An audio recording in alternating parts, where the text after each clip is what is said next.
Have you ever wondered how a simple book, small enough to fit in your pocket, once changed the entire world? Well, grab a seat, because this story is going to take you on an incredible journey through time, across continents, and deep into the hearts of people who discovered the magic of novels. Our story begins in a land far, far away, in the rolling green countryside of England, during the 1700s, a time when the world was changing faster than ever before. People were leaving their tiny villages and moving to big, noisy cities looking for work in factories and mills. Life was confusing and lonely, and people desperately needed something that could make them feel understood, something that could take them to another world after a long, hard day. And that something turned out to be the novel. You see, before novels came along, people had stories, yes, epics, ballads, and folk tales told around fires, but novels were different. Novels were about ordinary people, people like you and me, with real problems, real dreams, and real emotions. The first big English novel that captured everyone's heart was written by a man named Samuel Richardson. In 1740, he wrote a book called Pamela, and it told the story of a young servant girl who was so good, so honest, and so brave that she won over everyone around her with her kindness. People read it and they wept, they cheered, they talked about Pamela as if she were a real person living next door. Then came Henry Fielding, who had a completely different style. He wrote a novel called Tom Jones, a wild, adventurous story about a young man stumbling through life, getting into trouble, falling in love, and learning hard lessons along the way. Readers laughed out loud while turning every page. These two writers showed the world that novels could be many things, serious and thoughtful, or funny and full of life. Now, here is something truly wonderful. Novels did not just entertain people, they gave a voice to those who had been silent for centuries. Women, who were told to stay quiet and stay home, found freedom in novels. They read them hungrily, secretly, under candlelight when the house was asleep. And many women did not just read novels, they wrote them too. Jane Austen, one of the greatest writers who ever lived, wrote about the world she knew, drawing rooms, country dances, marriage proposals, and the quiet, fierce intelligence of young women navigating a world controlled by men. Her novels like Pride and Prejudice showed that a woman's mind was just as sharp, just as deep, just as powerful as any man's. The Bronte sisters, Charlotte and Emily, wrote stories that burned with passion and longing. Charlotte's Jane Eyre was the story of a poor, plain orphan girl who refused to be crushed by life and demanded respect and love on her own terms.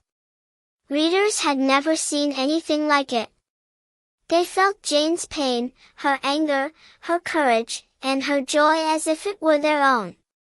And that is the real magic of novels, they make you feel what someone else feels, they build a bridge between your heart and a stranger's heart. But our story does not end in England, oh no, it travels across the ocean to France, where novels played a very different and dramatic role. In France, novels became weapons of revolution. Writers used stories to question kings and queens, to challenge the rich and powerful, to ask why some people lived in golden palaces while others starved in the streets. The ideas in these novels seeped into people's minds like rain into soil, and slowly, those ideas grew into something unstoppable. The French Revolution, one of the most important events in all of human history, was fueled in part by the thoughts and feelings that novels had planted in ordinary people's hearts. Now, let us bring our story home, to India, our beautiful, ancient land of 1,000 stories. But when novels came to India, they brought something new. The first novels in Indian languages began to appear in the mid-1800s, and they changed everything. In Bengal, Bankim Chandra Chattopadhyay wrote Durjashanandini, a thrilling tale of love and valor set in the Mughal era, and people were mesmerized. His later novel Anandamath gave India the song Vande Mataram, which became the heartbeat of the freedom movement. Can you imagine, a single song from a novel inspiring millions of people to stand up and fight for their freedom? That is the power of storytelling. In Maharashtra, Lakshman Mureshwar Halbi and others began writing novels in Marathi, exploring the lives of everyday people. In South India, writers in Tamil, Telugu, and Malayalam started creating novels that spoke directly to the hearts of their communities.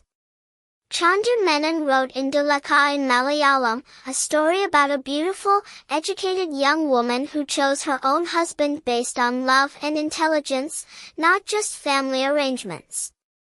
This was a radical idea at the time, and the novel made people think deeply about tradition, modernity, and the rights of women. In Hindi, Premchand, the great Premchand, became the voice of the common people. He wrote about farmers crushed under debt, about women fighting for dignity, about the cruelty of the caste system, about the gap between the rich and the poor. His novels like Godin and Seva Sadan were not just stories, they were mirrors held up to Indian society, showing its beauty and its ugliness with equal honesty. When people read Premchand, they saw their own lives on the page, and they realized they were not alone in their struggles. Novels in India also became a powerful tool for building a sense of national identity. When people across India read stories about Indian heroes, Indian struggles, and Indian dreams, they began to feel a shared sense of belonging. They began to feel that they were not just people from different villages and regions, they were one nation, with one shared destiny. Novels helped imagine India as a community long before India became a free country. But novels also raised important questions about who gets to tell the story and whose story gets told. For a long time, many novels were written by upper caste men, and the lives of Dalits, Adivasis, and other marginalized communities were either ignored or shown through someone else's eyes. Over time, writers from these communities began to pick up the pen themselves, telling their own stories in their own words, with their own truth. And those stories shook the world, because they revealed experiences that most people had never seen, never understood, never felt before. So you see, the novel is not just a book with a cover and pages. It is a living, breathing thing that grows and changes with the world. It has the power to make you laugh, make you cry, make you angry, make you think, and most importantly, make you understand someone whose life is completely different from yours. From the misty countryside of England to the bustling streets of Kolkata, from the salons of Paris to the villages of rural India, novels have been quiet revolutionaries, changing minds, opening hearts, and shaping the world we live in today. And here is the most exciting part, this story is not over. Every time you pick up a book, every time you lose yourself in a story, you become part of this grand, centuries-old adventure. So the next question is, what story will you read next, and how will it change you forever?